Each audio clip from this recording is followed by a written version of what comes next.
you go. This is the basic 1, 2, 3 step side. 1, 2, 3 step, the stepping side. Okay. So the first thing you're going to do is this. One is 1 step, 3 step back. Then plancha, step back. Then this one, plancha, step back. Okay.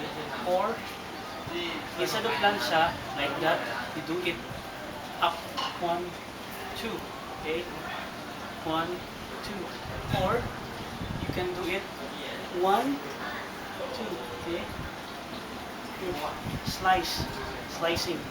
Or you can do the thrusting. Or you can do the batting. Okay. This one. Okay.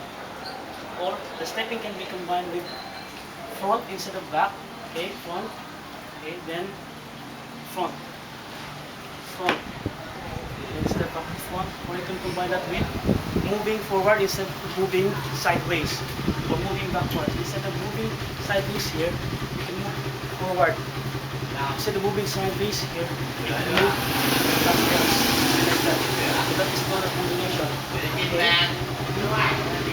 Move back. Okay, that's it.